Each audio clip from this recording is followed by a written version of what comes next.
And welcome everybody to the Geeking Poetic Podcast channel. I'm one of your hosts, Larry Roberts. This God at the end of time over here that's just keeping everything together, just trying to put all those vines together and keep everything going. I'm at least trying to keep it together. She's trying. She is trying. It is my co-host and none other than Megan Guess. And what are we talking about? The final episode of LOKI Season 2, Glorious Purpose. Yep. It's finally here. It's finally here. It's all over, everybody. And it might be over. We really don't know. They left us hanging with a lot of things. in a lot of ways. Yeah. Just to go with the rest of these episodes, it's like we got a lot of answers. I got a lot more questions now, too. That's true. Yeah, that's true. I mean, we did get stuff. I guess for now, we got the important stuff answered. We did. Before we go any further, we just want to say, first of all, thank you to everybody that watched and listened along with us and everything. Thanks to the people that tuned into the live stream last week. That was a lot of fun. Yeah, this whole thing has been a lot of fun, and we appreciate having you there with us. So please continue to watch. Please like, share, subscribe. You know the drill. And also, if you don't already know this, and I don't see how you couldn't know this at this point, but I'm sure there might be somebody that's going to tune into this for the first time here, and we have to let you know that there will be heavy spoilers spilled throughout this whole thing. Yes. We're going to talk about all of it. But what we aren't going to do is give you a complete scene-by-scene recap kind of thing. There's a lot of other channels that do that. Go check them out. This is just us kind of, Siskel and Eberting it up here. We're doing our own sneak previews at the movies thing. Yeah, thumbs up, thumbs down.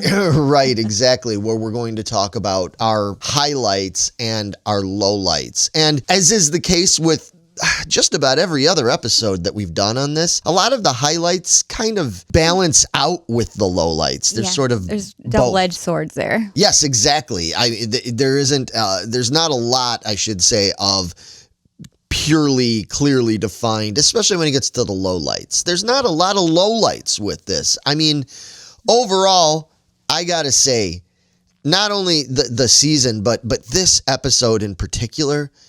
This episode was so freaking good. I was really, really happy. Finally, they got it right. Yeah. And it rushed through it. Yeah. That I'm thinking about it now because we literally just watched the episode and then we came down into the studio and we're recording this. So this is all our fresh, snappy thoughts here. But now that I'm thinking about that and you mentioned that, I think this has got to be probably the best season ender episode of any of the Marvel series on Disney Plus. Without a doubt. Easy. Hands down. In terms of just being emotional, even though it left us a lot of questions, it really set up a lot of stuff where we're like, oh, okay, what does that mean? That's how we're going with this, huh? Okay, because we, as we know with this show, it's been all about Kang. It's been about, we know Kang's coming. We've had all this Kangness going on. We saw it with Ant-Man and the Wasp: Quantumania. He was the main villain in that, and it set up the fact that there was all these Kang variants out there, etc. And then with the Loki series, we've embellished on that more and gotten more into what that's all about. This really let us know sort of okay, well, here's a big factor in how that might play out in the future here. Yeah. And so what did you think of the episode overall? I loved it. Yeah. Yeah. I was kind of going through it again. I was like, oh, what am I going to say at the end of this? I still don't know, but I enjoyed the entire ride. I kept going, please don't be over. Please don't be over. Please don't be over. I wasn't ready for the whole thing to be over yet. Yeah, and even when it does end, I still wasn't ready. Totally ready for it, but not yet. Yeah, I mean, I want to know where it's gonna go, but Mr. Impatient over here. Yeah, but I was happy with what they did. One of the most amazing things about this episode, this one in particular, and the series as a whole, has been the cinematic quality. Oh my God, this is a gorgeous series. Yeah. All the different camera angles and how they get up close, and they nailed it. The colors that they used. Yes.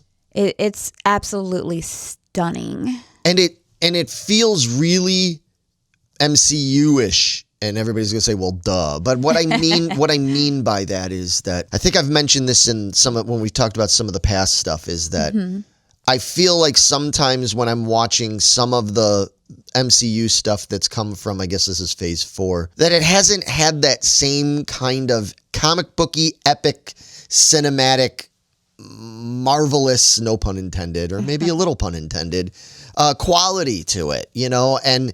Like, I watch movies, like I said before, like Infinity War, Endgame, those kind of things, even other things like Ragnarok and stuff like that, Civil War, they have that certain look and feel to them, to the colors, to the camera angles, like you said, to the music. I think the music in this series has been great, and in this last episode, they used music really, really good. I like the way they did it in the very beginning, where we played the whole Marvel Studios intro backwards as kind of like a little play on the fact that Loki's going back in time and traveling. Yeah. So I love what they did with all of that. The acting, again, I have to praise whoever did the casting and everything for this and the writing for this show. It's been so good.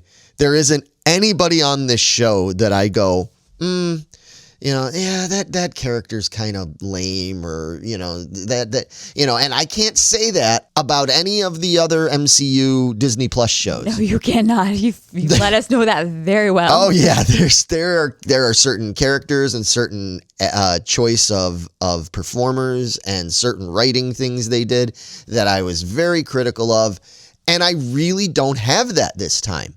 I love everybody that I don't love them. I mean, I hate certain characters. You love to hate them. You love to hate them, but I love how they cast them. I love the way they wrote them. I love even Sylvie, who I complained a lot about. Did you? Wise guy.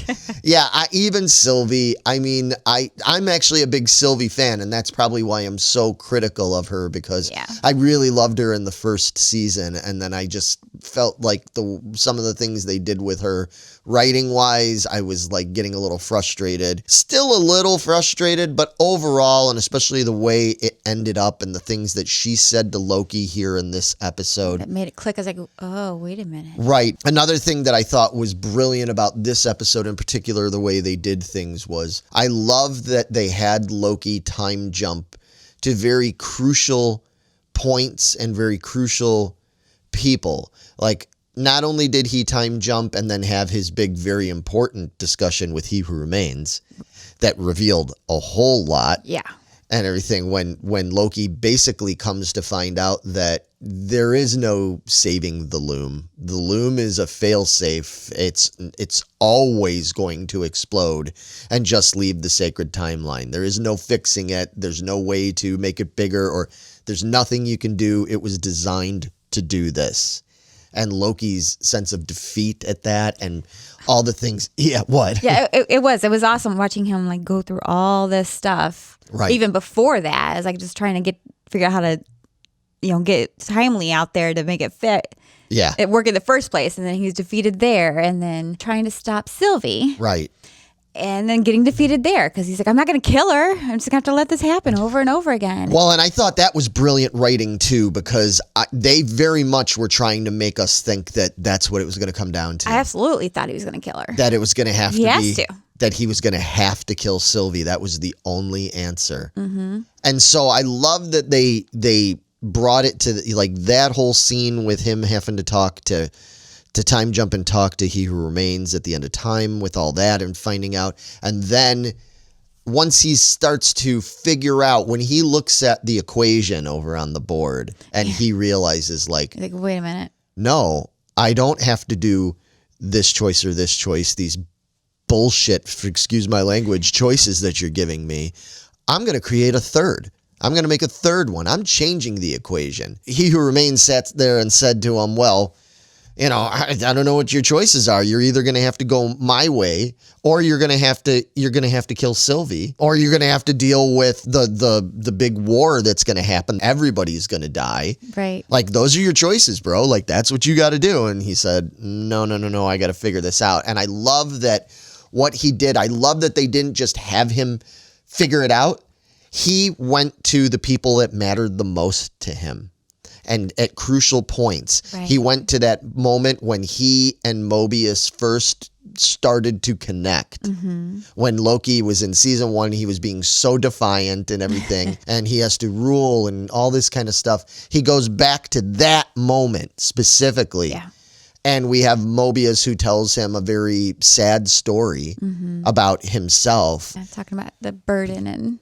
Right, and first making Loki realize that his purpose, his glorious purpose, is actually in many ways a glorious burden. Yes. Yeah. So that was really cool. And then going to Sylvie at that moment in Obi's workshop when he's like, I don't want to go. Yeah.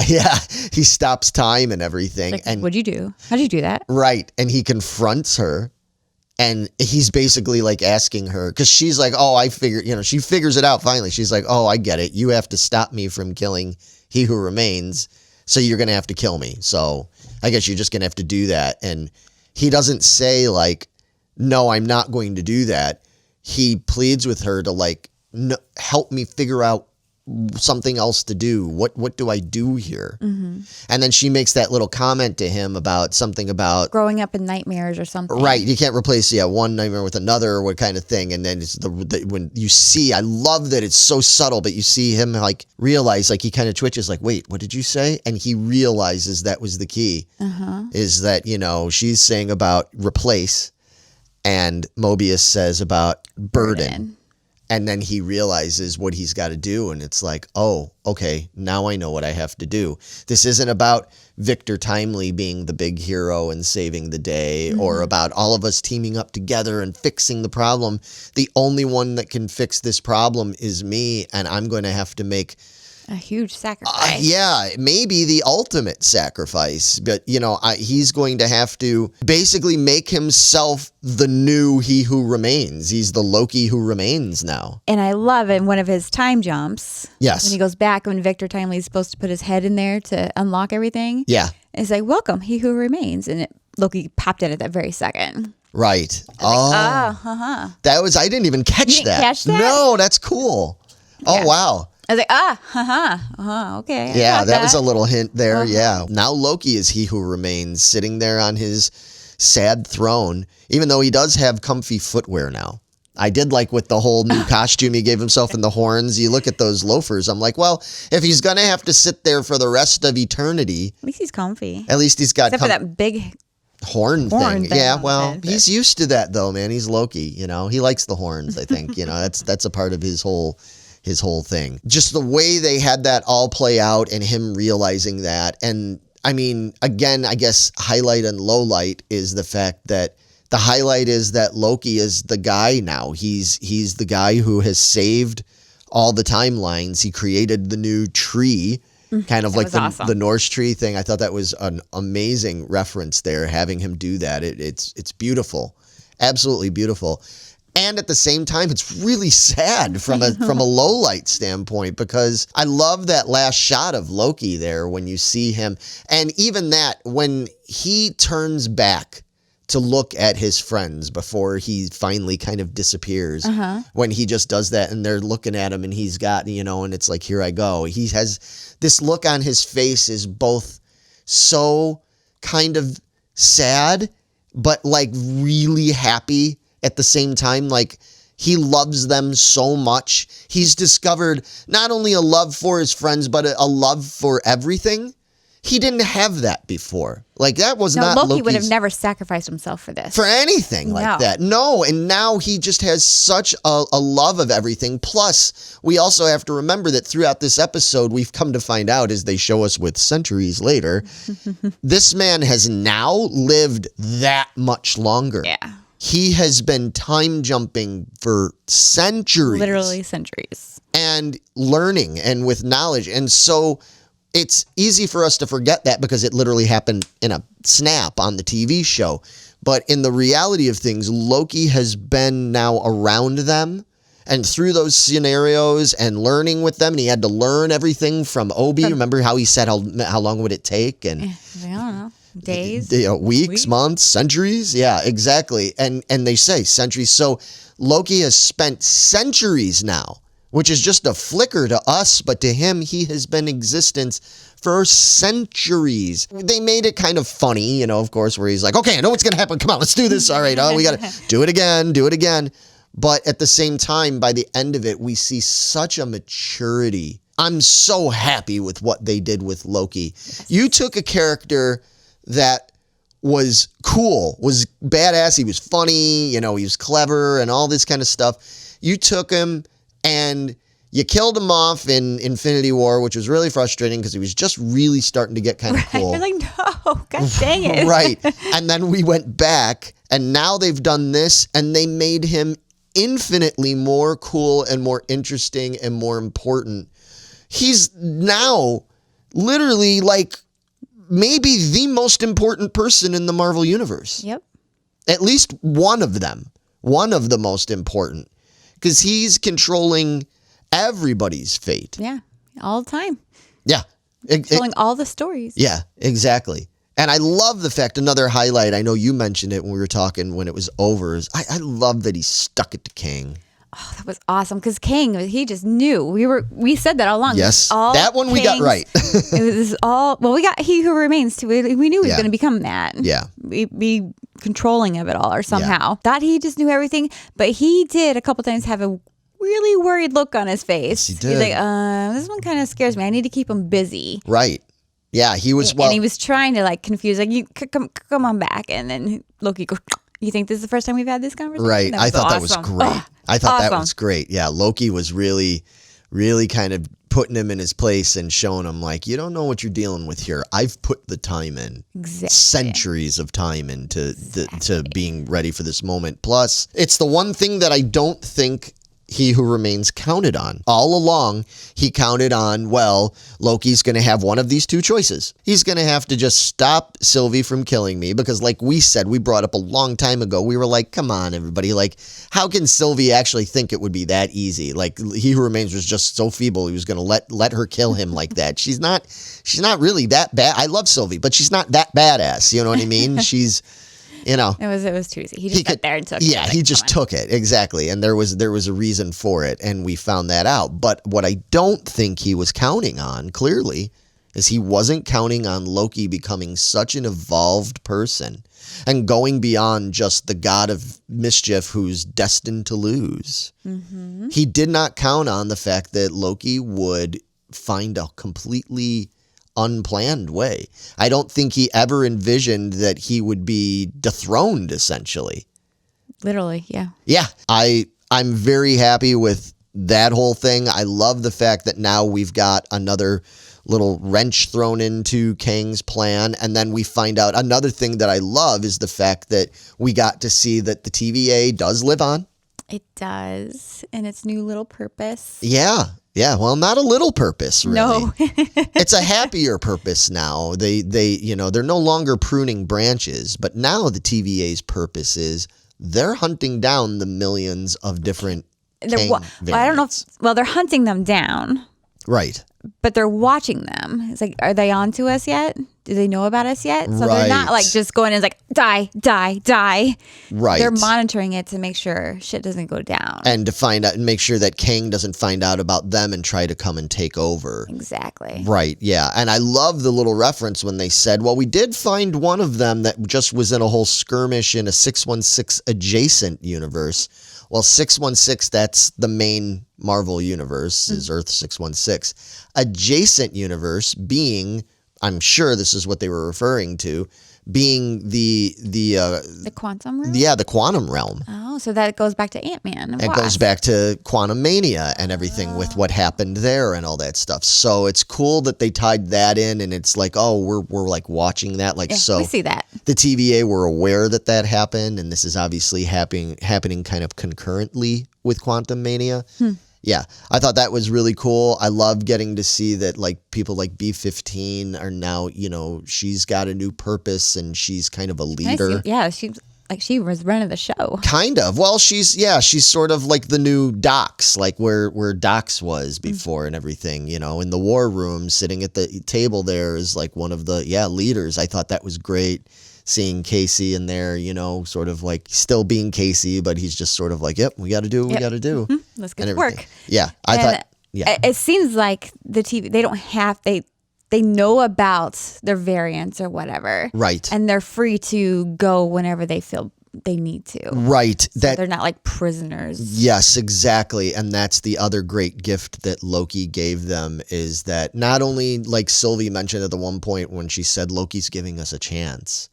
Mm-hmm. It's not just a chance to live and a chance to, survive in the TVA, not to cease to exist, but a chance to exist with free will. Yes, that's all she wanted. Right. And she just wanted, because that was always her point, was like, yeah, okay, that's fine. You keep wanting to talk about, because she had a little bit more of a, not a nihilistic way of looking at things, but I guess a little bit more of a grimly realistic way of looking at it. It's like, yeah, okay, Loki, you want to save it. Maybe in order to keep everybody alive, or some people alive, we go along with He Who Remains Stupid plan in his sacred timeline, but at what cost?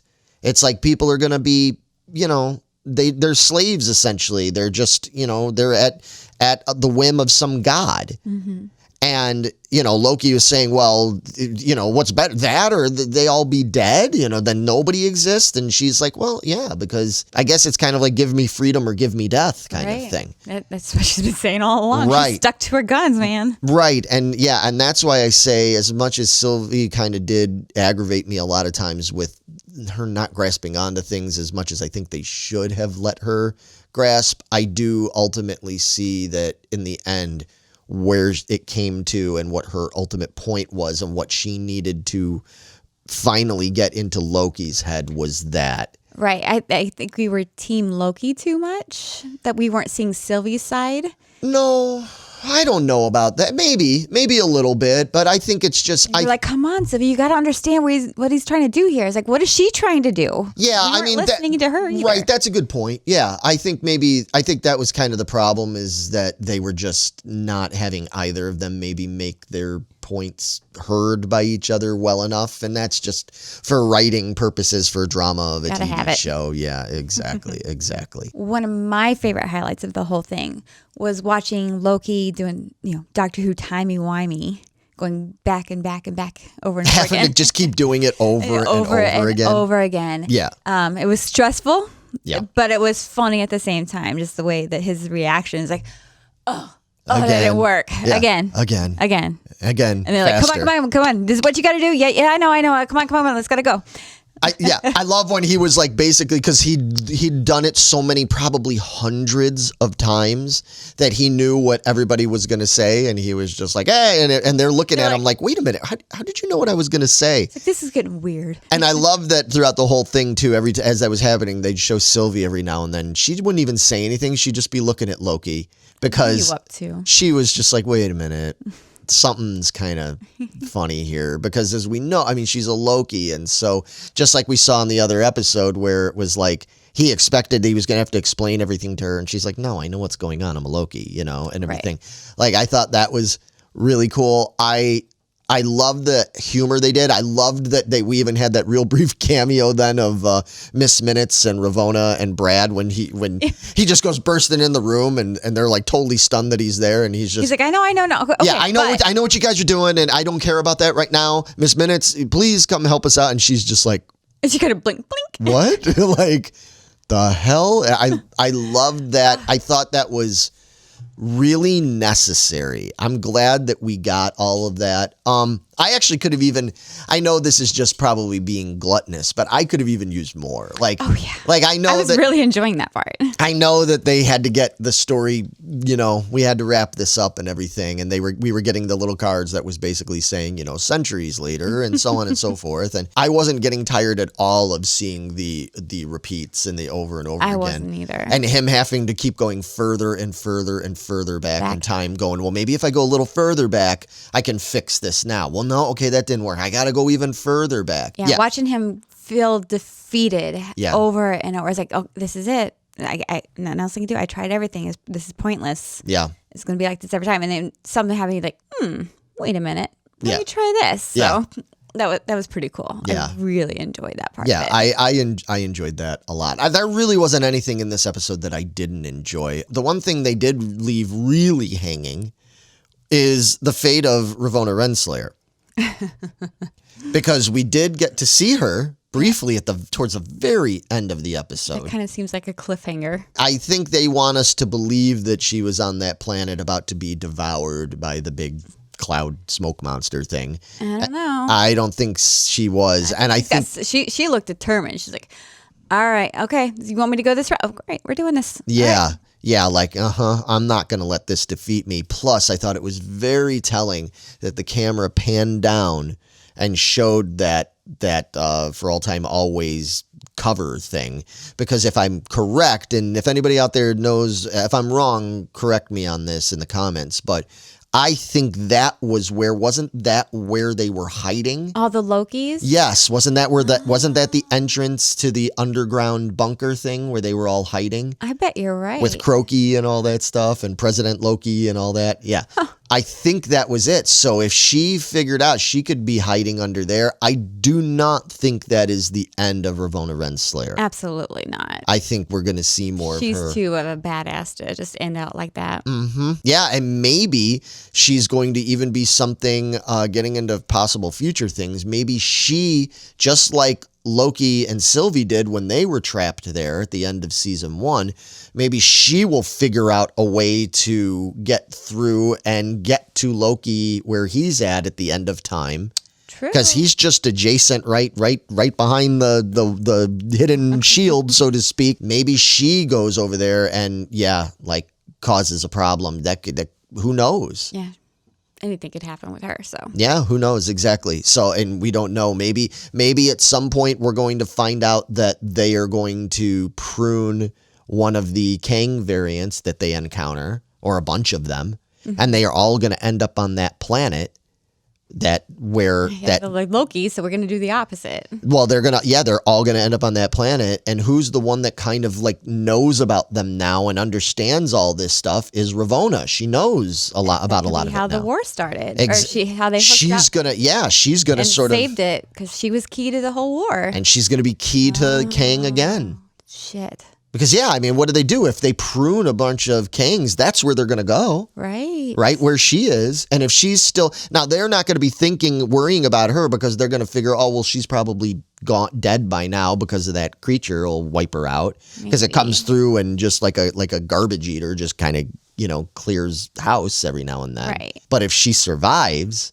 and waits until the Kang shows up, or at least one of the Kangs shows up and finds him and is like, here. And then she explains to him, here's what's going on. Because she knows the whole story. Wow. And they established that they're saying, do any of the Kangs know about us? No, they don't know. But if they meet Ravonna Renslayer, they're going to know. And then they're going to go, okay, well, here's how. Because we never did find out how Ravonna and He Who Remains, Kang, whatever, how they first got involved in the first place. So it's still potentially cyclical. Wow. Right. Wow.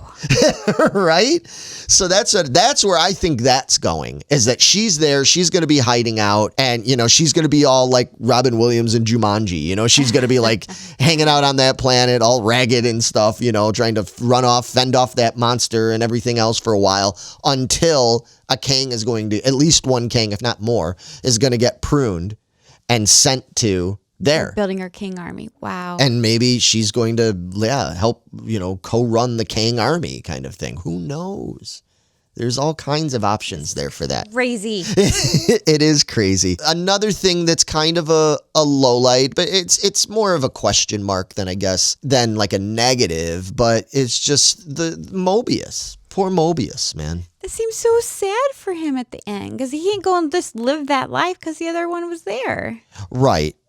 No, he just wanted to stay and observe it for a while and just be like, let me just watch it so I can see what it was like and everything. Let time pass. I was like, you're just going to stand there? He might. because if he's got to just observe it from a distance and just, because he's lived outside of time for so long. He's still living outside of time. He's just watching. He didn't even have pie. He doesn't even have his pie. And that's another thing. We never got an answer about the pie. That was a MacGuffin. That was a red herring. As we all thought that pie was going to mean something because it was so quirky and weird. And what was with the pie and what was with the hot chocolate machine and all that stuff? Nothing. No. Didn't mean anything. Weird. It was just things for us to get all worked up about. And, and I don't mind. That's part of what makes this fun, you know? But, I really do hope it's not the last of Mobius. I really hope we do get to see him come back because I thought it was cool and it was important that they left in there when B-15 said, whenever you want to come back, your seat is there. You have a seat, yeah. So it's not like, okay, well, see ya, you're out. It's like they left that open for him to come back. And that's really cool. I also did hear a lot of talk. And then I guess this is the last main thing. And again, not necessarily a low light, but just a big WTF question mark thing. Are we getting a season 3? Because a lot of us, I know me and you especially, but a lot of other people I've seen out there and a lot of the other shows and fans and critics and everything, I think we all pretty much universally were hoping that we would get a season 3. Not only because we want more things answered and all that kind of stuff, but we like these characters. Yes. We like this story. We want more of this. And this has been one of the most enjoyable things that Marvel has had come out in years. The way they ended this, I don't know. No, I don't. Yeah. I don't know if we'll get another Loki season. No. But I think we're going to see these characters again in other ventures. I do think we're going to get that. I know there's a lot of people talking about the possibility of this, or maybe, I don't know, some of these people know way more than we do, obviously. But I've seen people talking about how reportedly the TVA is going to factor in to Deadpool 3. Okay. Yeah, which is going to be interesting because obviously that's going to be the first time we're going to really see Deadpool brought into the MCU because he's one of those Sony characters like X-Men and Spider-Man and all that stuff. They're going to bring him in. That's coming out this spring. That's going to be here before we know it. I know. So that's cool. I'm glad that I really do hope that we do get the TVA in Deadpool because at least if that's only like several months away, like I can manage that. The problem of what they've been doing with most of Phase 4 is that it's been so spread out and all over the place and it's hard to like get momentum going there because it keeps... Nothing's connecting. No, a lot of things aren't connecting. And then the few things they've had kind of connect, like Secret Invasion, it's still not quite what we were wanting or needing. And again, just sort of setting up more things that it's like, all right, well, where's that going to go? Yeah. So the one thing, too, that I do want to bring up, and I hope I don't know when we're going to get a chance because with everything that's going on this month, but the Marvels just came out. I know. And from everything I'm hearing, I know there's a lot of people that are super negative towards the Marvels. And admittedly, even I think when we first saw the early trailers for it, we were like, oh, I want to watch it, but it wasn't something I was excited about. However, because some people that I actually do trust and tend to agree with a lot have seen it and reviewed it and said like, oh no, this movie overall is pretty badass. Really? It's pretty good. It's pretty Marvel-y. It's like got elements of things that we've been missing. Oh. Plus, I won't spoil it for you or for any of you out there. If you want to find out, you can look elsewhere. But I know what the after credits scene is. And oh boy. Oh. Yeah, that's a big setup for some stuff. And it's like, all right, here we go. Like just kind of like with this, it's like it's gradually starting to come together here. Like you can see where still not quite connected as we'd like.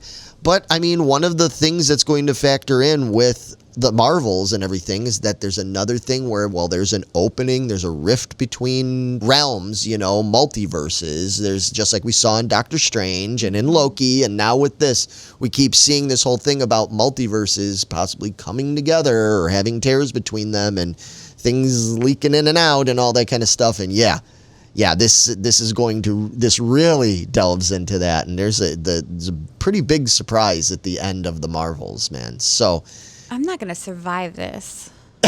why? It gives me a headache. Oh, you better survive it. We're working hard on trying to make sure you survive it the way you've been feeling lately. I know. I'm just trying to survive, period. And then you're going to throw this at me, too? Yeah, well, Can't take it just right keep now. calm. Just keep calm. Just got to breathe. Yeah. I know we never did, and maybe we will one day. We never did do our ranking of the MCU shows. Because I'm so far behind. Yeah, I am as well. Seen them all. I haven't seen Miss Marvel. I didn't see all of She-Hulk. You know, Yeah. there's a few things that we need to get caught up on and stuff. But Loki might be my favorite. It might be my favorite of all of them. Loki is my favorite. Is it for sure? Yes, Oh, wow. without a doubt. Yeah. Yeah, I could go on and on and on and on with everything I loved. Right. I still have so much more I would say right now. Agreed. But I figure we'll talk about it more as these other things come out. And Yeah, I love how the two seasons like merged together. I was not expecting that, and I ate it up. yeah, this actually makes me want to go back now and rewatch the whole thing from the beginning, from season 1, episode 1 on through to this, and just watch it all again, because everything makes so much more sense now. And that's the thing. We didn't get everything revealed, but it all makes sense now. And as we talked about in all the previous things, that was our biggest thing, is we were like, where is this going? Right, we're loving the roller coaster ride, but we're having a hard time making sense of it. And now we get it, and what it means. It's gut-wrenching and epic. It's epic and heartfelt and mysterious. Yeah. So It's got everything. yeah, it's super cool. Can't recommend it enough. So yeah, with that, that's it. We're done with Loki for now, at least. So we thank you again for following along with us on this. Please, we want to know. Leave comments. It doesn't take that long. Leave comments below. Leave it here. Join us in the Geeking Squad group on Facebook. You know where to find us there. It's open for any of you to join, and just don't be a jerk, and leave comments there. Leave your opinions. Yeah, keep it geeky. Yeah, keep it geeky and friendly and stuff, but we want to know what you thought of Loki, and what are your thoughts of what this all means, and Loki's ultimate glorious purpose of being the god of stories, because that's what he is now. He's just the god of stories. So, he controls what a all way to make that happen. Right. Right. Super cool. Yeah, because they kept hinting like, oh, he's going to be the god of stories. It's like, well, how are they going to do that? Yeah. Because this is different than the way it's portrayed in the 2014 comic book and all that stuff. So it's like, how are they going to make this happen? And I think this is so much better. This is so...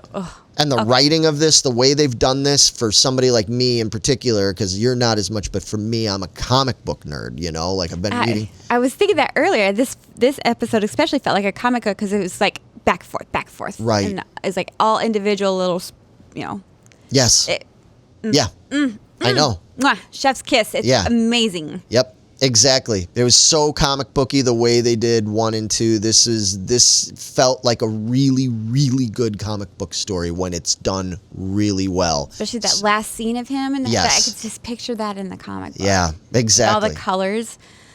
Yep. God. Okay. Sorry, you have to cut me off. 'Cause Yeah. I'm gonna go watch it again. Yeah, I know, and we probably should go watch it again. So thanks for joining us, everybody, and we'll see you soon. Bye, guys. See ya.